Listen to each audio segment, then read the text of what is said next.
चलिए question number देखिए 45। ये लास्ट सवाल है हम लोग का प्रोजेक्टाइल मोशन से रिलेटेड। इसके बाद और सवाल है 46 से लेकर 52 तक अभी, लेकिन वो जो टॉपिक है आपका रिलेटिव वेलोसिटी से रिलेटेड है।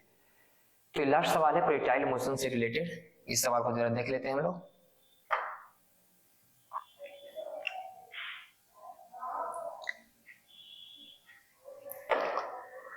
क्वेश्चन है कि man is sitting on the shore of a river. एक आदमी जो है नदी के किनारे में बैठा हुआ है। हम ये बात मान के बना रहे हैं कि नदी का जो है लाइनिंग ऐसे है, मतलब बोर्ड के लॉन्ग नदी नहीं है, बोर्ड के परपेंडिकुलर नदी है। तो जैसे कि आप समझिए कि मान लिया जाए ये हो गया आपका, नदी नहीं दिखा रहे, हमें नदी की चौड़ाई दिखा रहे हैं आपको।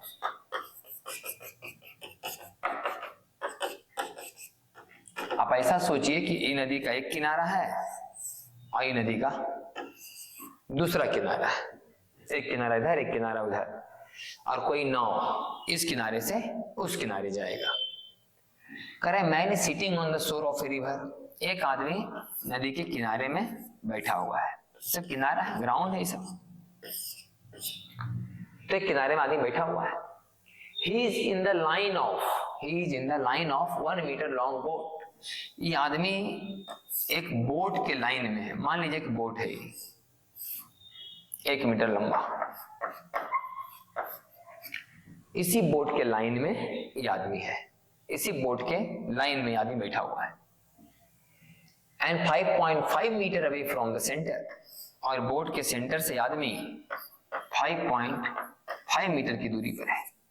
बोट के सेंटर से ये आदमी 5.5 मीटर की दूरी पर है। He wishes to throw an apple into the boat। कह रहा है कि एक सेव को फेंकेगा किसमें? बोट में। If he can throw the apple only with a speed of 10 metre पर सेकेंड। इस सेव को मात्र 10 मीटर पर सेकेंड के स्पीड से केवल फेंक सकता है। केवल और केवल 10 के स्पीड से फेंक ही सकता है।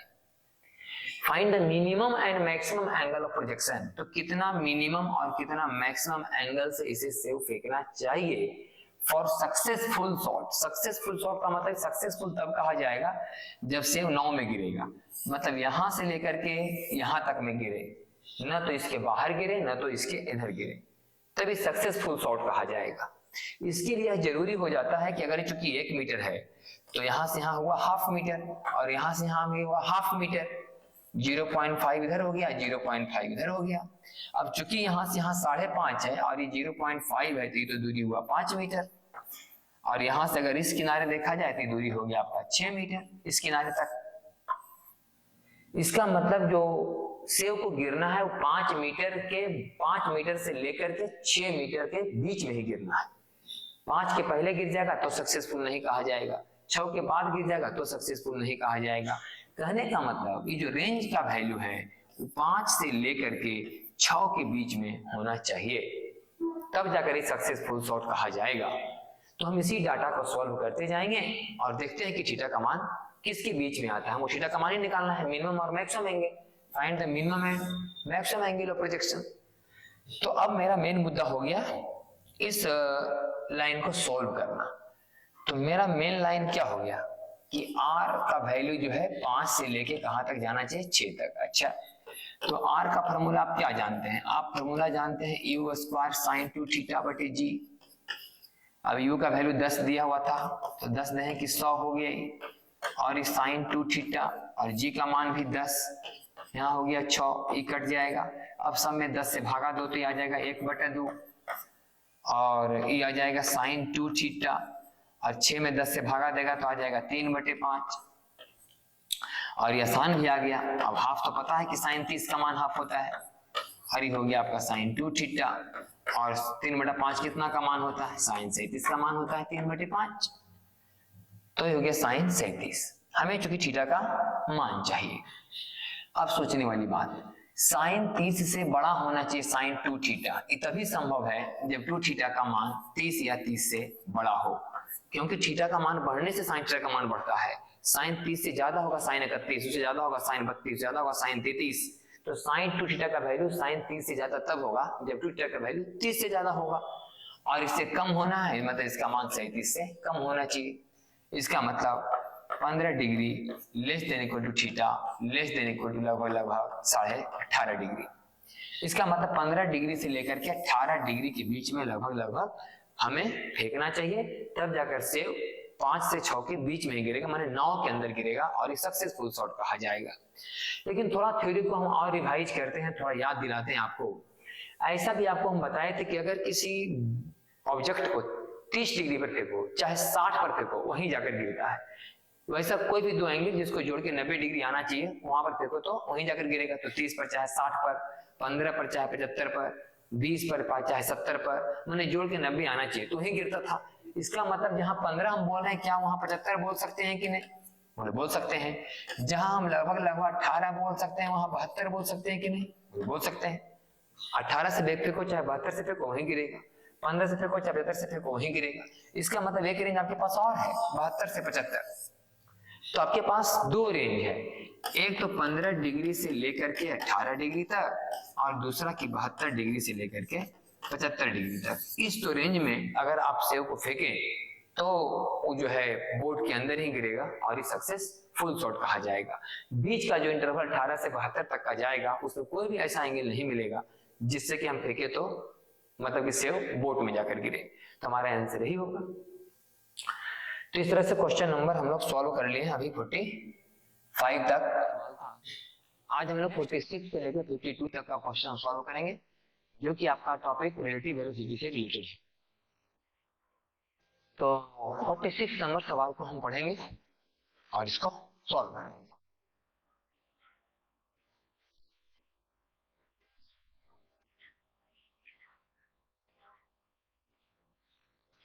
क्या कर रहा है?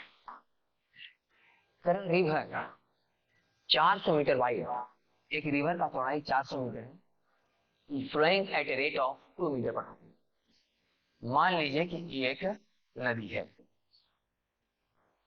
ये नदी का किनारा दिखा रहे हैं, ये नदी की चौड़ाई है जो बताया जा रहा है कि 400 मीटर। 400 मीटर एक नदी की चौड़ाई है जो बह रही है 2 मीटर पर सेकंड पर। आप ये मान सकते हैं कि 2 मीटर पर सेकंड से नदी बह रही है, ठीक है। The boat is sailing at a velocity 10 metre per second with respect to the water। एक नाव का पानी में तैरने का जो वेलोसिटी है वो 10 metre per second. Velocity of boat with respect to water, velocity of boat with respect to river भी लिख सकते हैं आप। Velocity of boat with respect to river 10 metre per second. माने कि नदी अगर शांत रहा तब नाव 10 मीटर पर सेकंड से नदी में चल सकता है। ये नाव का अपना वेलोसिटी। धारा का बिंदु है ये, और ऐसा बात आप लोअर क्लास में ही पढ़े होंगे कि धारा की दिशा में अब नाव जाएगा तो 12 से चलेगा। नाव का अपना 10 और धारा का 12। अगर नाव धारा पर चढ़ना चाहेगा तो 8 ही से चढ़ पाएगा, क्योंकि नाव का अपना 10 चढ़ना चाहेगा लेकिन धारा दूसरी चलेगी तो 8 ही से चढ़ना पाएगा। ये छोटा छोटा बात। तो 10 मीटर पर सेकंड चल सकता है विथ रिस्पेक्ट टू वाटर, मतलब equal to river in direction perpendicular to the river. चलो ये ऐसे चला है, velocity of boat with respect to river बताया गया है कि 10 मीटर पर सेकंड, वो भी परपेंडिकुलर टू रिवर, धारा के प्रवाह की लंबत। बोट चला है ऐसे, लेकिन धारा में तो वेलोसिटी है ना। अगर नदी शांत होती तो नाव अगर सामने चलता तो ठीक सामने पहुंच जाता, कोई डिस्टर्बेंस नहीं होता इसको।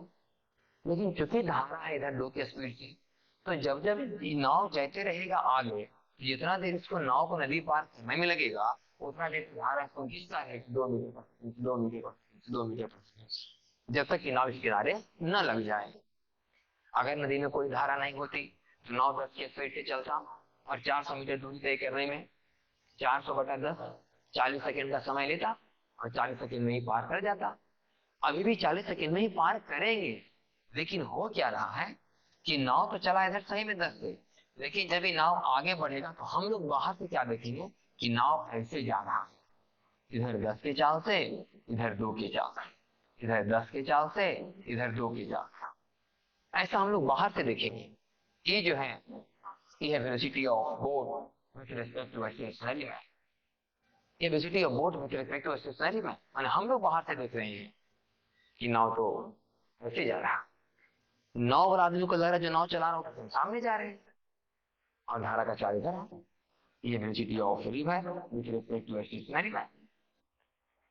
और आप जानते हैं थ्योरी कि velocity of boat with respect to stationary कैसे आता है। Velocity of boat with respect to a stationary bराबर velocity of boat with respect to river और velocity of river with respect to a stationary। ये formula है।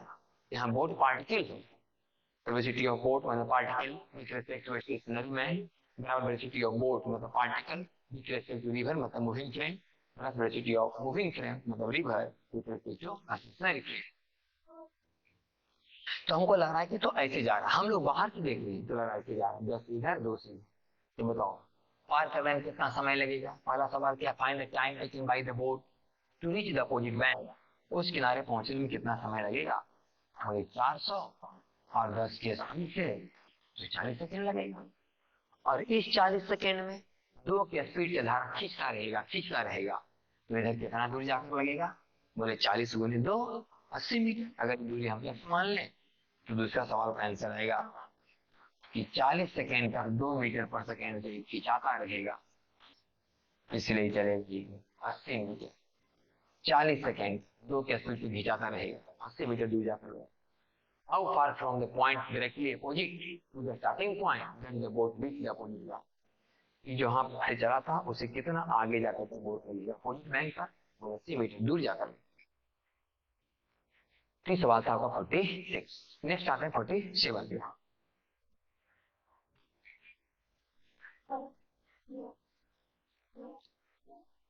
47 क्या है।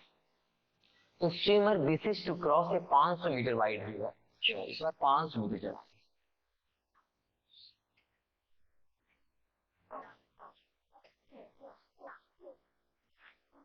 500 metre चौड़ाई है, इसको हम हाफ किलोमीटर लिख लेते हैं। ऐसा हम सोच के लिख रहे हैं क्योंकि क्वेश्चन में किलोमीटर पर आवर में जिक्र किया हुआ है। तो 500 मीटर चौड़ाई करीब है, ठीक है। Flowing 5 kilometre per hour, 5 kilometre per hour है। नदी बह रही, velocity of river with respect to नदी। तो देख सकते हैं बाहर से नदी 5 के स्पीड से बह रही। He just heed with respect to water 3 kilometre per hour. Swimmer wishes to cross 500 metre wide view. Flowing at 5 kilometre per घंटा, 5 किलोमीटर पर घंटा से बहता हुआ एक नदी की चौड़ाई 500 मीटर है, उसको एक स्विमर क्रॉस कर रहा। The speed with respect to water, swimmer का स्पीड मतलब जो तैर रहा है with respect to river 3 kilometre per. ऐसा क्वेश्चन है। Speed with respect to water मतलब रिवर, स्पीड मतलब उसका स्विमर का मैन का। City of man with respect to water मतलब रिवर 3 किलोमीटर। पहला सवाल, if he heads in a direction making an angle theta with the flow. अच्छा flow तो इधर है भाई, फ्लो तो इधर है, फ्लो से कितना एंगल बनाते हैं। अगर ये हेड किया मैंने पानी में घुसा, सिटी ऑफ मैन ऐसे घुसा पानी में 3 किलोमीटर पर आवर। क्वेश्चन कर रहा है if he heads in a direction making an angle theta with the flow, flow से कितना एंगल बनाते हैं घुस। Find the time to cross the river, नदी को पार करने में कितना समय लगेगा। 3 किलोमीटर पर आवर से तो घुसा जरूर है, ठीक है 3 किलोमीटर पर आवर से घुसा जरूर है, लेकिन इधर जाएगा 3 कॉस थीटा से और इधर बढ़ेगा 3 साइन थीटा से। तो 3 साइन थीटा नदी को पार करवा रहा है, 3 कॉस थीटा नदी को पार नहीं करवा रहा है। इसका मतलब 3 साइन थीटा जब नदी को पार करा रहा है तो हाफ किलोमीटर की दूरी तय करने में इसे कितना समय लगेगा। समय बराबर दूरी बटा 4, 3 sine theta kilometre per our. Half kilometre चलना, 3 साइन थीटा के स्पीड से नदी को पार कर रहा है, तो इस तरह से आ जाएगा आपका 1/6 साइन थीटा आवर में, और 1 घंटा में 60 मिनट होता है, तो 60 से कर देंगे तो मिलेगा 10/साइन थीटा, और ये आंसर आ जाएगा आपका मिनट में, 10/sin θ मिनट में आ जाएगा आंसर। ये आपका आंसर 10/sin θ। ये तो हो गया time.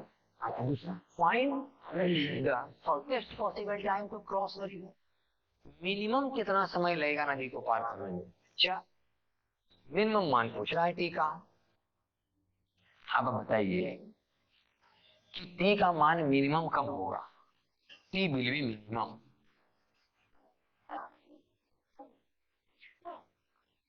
T will be minimum, T का मान मिनिमम कब होगा।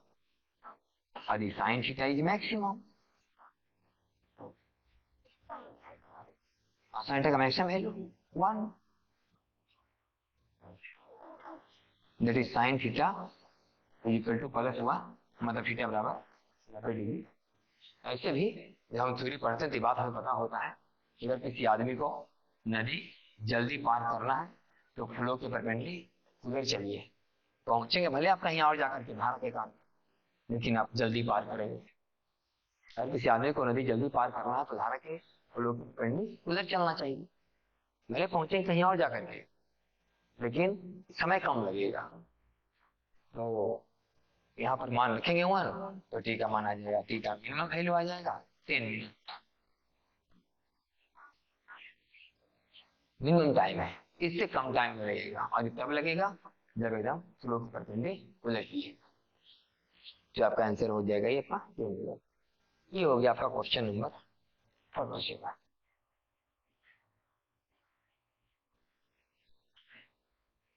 तो नेक्स्ट आ जाते हैं 47 के बाद 48 में।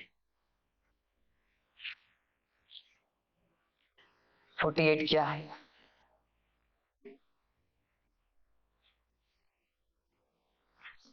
Consider the situation of the previous problem. अच्छा, ये पहले ही वाला सवाल, पहला सवाल क्या था, ई चल रहा है 5 से,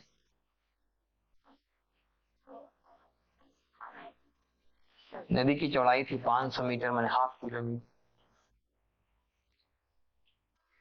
और velocity of man with respect to river ये था 3 किलोमीटर पर आवर। उस सवाल में वो चला था फ्लो से कितना डिग्री पर, ठीक एंगल, कुछ एंगल बना के चला था, ठीक एंगल बना के चला। इसमें क्या कहता है, the man has to reach the other shore at the point directly opposite to his starting point. The man has to reach the other shore at the point directly opposite to his starting point.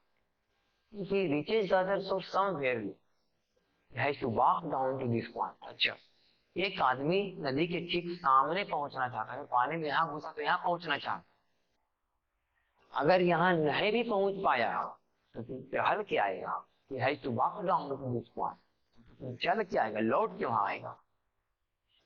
इससे पहले सवाल हम क्या बनाए थे कि यहाँ से चला था 3 किलोमीटर पर आवर से, ठीक है। आपने इसके 2 कंपोनेंट लिए थे, थीटा एंगल मानते हुए, इधर 3 cos थीटा, इधर 3 sin थीटा। यही 3 sin थीटा नदी को पार कर रहा था, और नदी पार करने में कितना समय लगा था, तो हाफ किलोमीटर बटा 3 sin थीटा किलोमीटर बराबर, इस तरह से आया था 1/6 sin थीटा आवर में। और उस समय हम इसको मिनट में बदल लिए थे क्योंकि आंसर में दिया हुआ था, इसलिए अभी हम आवर में रहने देते हैं, ठीक है। तो इतना समय इसको नदी पार करने में लगेगा। अब जितना देर इसको नदी पार करने में लगेगा उतना देर तो इधर भागता रहे, कितना से 5 + 3 cos थीटा से। धारा तो खुद ही खींच रहा है 5 से इसको, और खुद भी सपोर्ट कर रहा है 3 cos थीटा से। इसका मतलब इधर चलेगा 5 + 3 cos थीटा से, भागता जाएगा कितना देर पर, 30 समय। तो चला था यहाँ से, लेकिन पहुंचे कहीं यहाँ जाकर, मतलब यहाँ से कहीं इधर वाले पॉइंट के सामने पहुंचे, यहाँ कहीं पहुंचे। और ये जो दूरी है ये हो जाएगा 5 + 3 cos थीटा इंटू 3। जितना समय तक इसे नदी पार करने में लगा उतना समय तो इधर भागता रहा, कितना से भागता रहा 5 + 3 cos थीटा। तो 5 + 3 cos थीटा इतना समय तक ही भागता रहा। तो यहाँ बजाय इसको पहुंचना है यहाँ, पहुंचना इसे आना तो यही से काम हो, लेकिन अगर ये कहीं इधर चला जाए, जैसे कि मान लिया जाए कि यहाँ पहुंचना था, यहाँ से कितना दूर गया है, गया हुआ है, तो ये टहल के आता है, यहाँ से जाना था यहाँ चल गया वहां। तो आपको ये बात थोड़ी भी पता है ना कि अगर धारा का चाल आदमी की चाल से ज्यादा हो तो आदमी कितना प्रयास कर ले कभी सामने पहुंच नहीं पाएगा।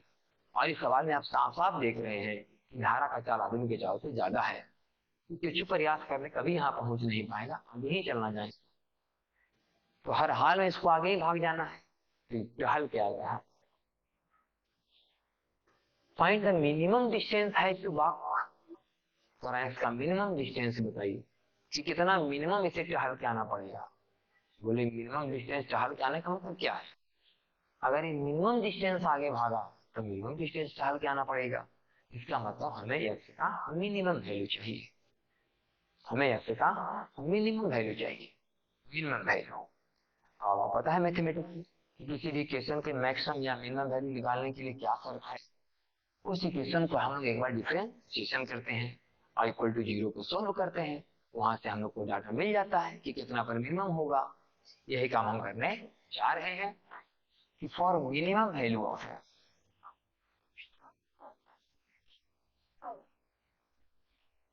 Differentiation of x with respect to theta, क्योंकि टी का मान तो ऐसा ही कुछ आएगा ना, 5 प्लस 3 cos थीटा, और अभी टी का मान आया था हम लोग का कितना, 1/6 साइन थीटा, हाँ 1/6 साइन थीटा, तो टी का मान आया था हम लोग का 1/6 साइन थीटा। तो यस किसका फंक्शन, थीटा का, इसलिए इसका डिफरेंस करेंगे विथ थीटा और इक्वल टू जी। चलो तो इसको थोड़ा ऐसा समझो कि u बटा भी 5 प्लस 2 cos थीटा को u समझो और 6 साइन थीटा को जी, और u बटा v का फॉर्मूला लगाओ डिफरेंशिएशन वाला। तो नीचे में पहले v स्क्वायर, ठीक है भाई, u बटा v का डिफरेंशिएशन नीचे में पहले v और फिर v into differentiation of u, तो 5 का तो 0,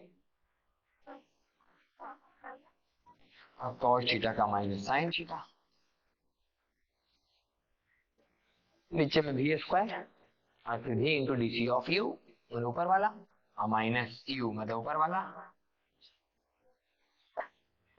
into differentiation of v 6 sign theta का 6 cos थीटा इक्वल टू 0। अब क्या है कि ये तो पूरा टर्म उधर जाके 0 हो जाएगा, ये भी 0 हो गया, तो ऊपर आ जाएगा 18 sine square theta minus minus 6×5 = 30 cos theta और माइनस 18 cos स्क्वायर थीटा बराबर 0। तो 18 साइन स्क्वायर थीटा और 18 cos square theta, 18 sine square theta minus 18 sine square theta minus 30 cos theta plus मतलब माइनस 18 cos थीटा बराबर 0। तो minus 18 और minus 30 cos theta बराबर 0, इसका मतलब 18 प्लस 30 cos थीटा बराबर 0।